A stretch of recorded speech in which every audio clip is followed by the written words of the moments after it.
Kota Las Vegas ini identik dengan neon signs yang ada di mana-mana, menyala di malam hari di sepanjang jalan utama Vegas yang namanya The Strip. Nah, sekarang saya udah ada di tempat istimewa bernama The Boneyard. Nah, apa itu The Boneyard? Nanti kita ngobrol-ngobrol langsung dengan Daniel yang akan bercerita banyak tentang tempat ini.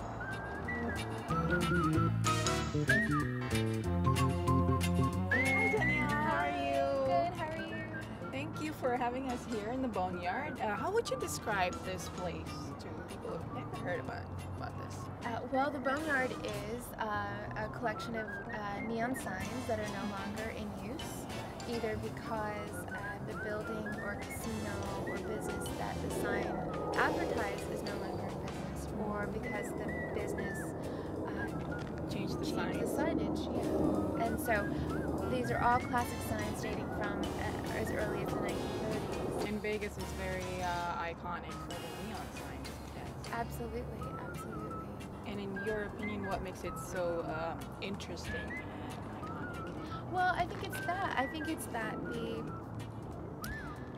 Las Vegas isn't very old. It's a very young city, but also the number of eyes that have looked at these signs is kind of incredible when you think about it. The number of international visitors to Las Vegas and how these signs, all of the eyes that have looked at these signs. And so when you walk around and you stand next to these giant objects that really have a meaning for people on a very personal level. Well, I guess speaking of personal meaning, it's kind of like looking at that wedding chapel sign, and people who got married there would appreciate looking at it again and knowing that it's preserved. Oh, absolutely. We had a wedding, we had an anniversary photo shoot not that long ago. It was a family who was here for their parents' 50th anniversary, and they had gotten married there. And they came back here with their children and their grandchildren, and they took anniversary photos. And when did the collection start?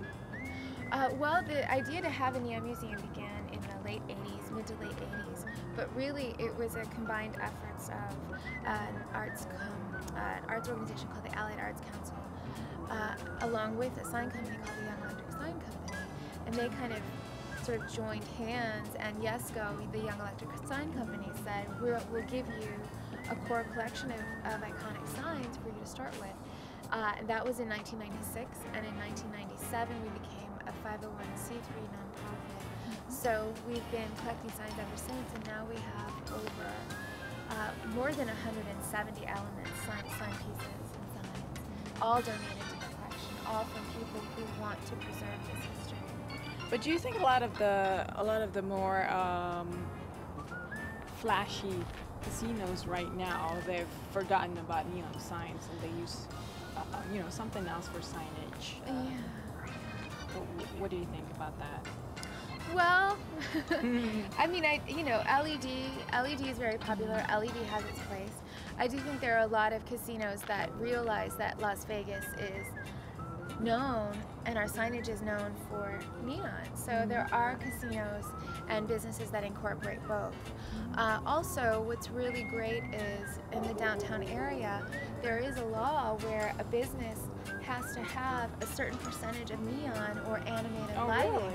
Yeah, as a part of its signage to kind of to really preserve that look that downtown is known for. Okay. So I think that's a great step towards continuing this vernacular of signage that we're known for, and creating new history as we go along. And also the "Welcome to Las Vegas" sign. That's Yes. definitely very iconic around the world. It is the most duplicated sign in the history of signage. It's the most duplicated icon of any in history. Classic, great sign, great sign, and designed by a woman named Betty Willis. Great women designers. When was that designed? It was designed in the 50s. So Oh, okay. the exact date escapes me right now. So the one that's in place right now, is that the original? That is the original, the one on the south end of Las Vegas Boulevard, of the Strip. But this place is not open for public. No, we're not open yet for general admission. We give guided tours, and people can make advanced appointments on our website at www.neonmuseum.org. Do you get a lot of requests? Yes, we're very From busy all over? from all over the world, all over the world. Yeah, Australia, Germany, Russia. I can't think of a Indonesia? place. Absolutely Indonesia, absolutely. Yeah, people from all over the world. Inilah Museum Neon alias The Boneyard yang unik. Jangan lupa mampir kalau berkunjung ke Vegas. Saya Adalah Suti dan juru kamera Newseum Spicer pamit dulu. Bye!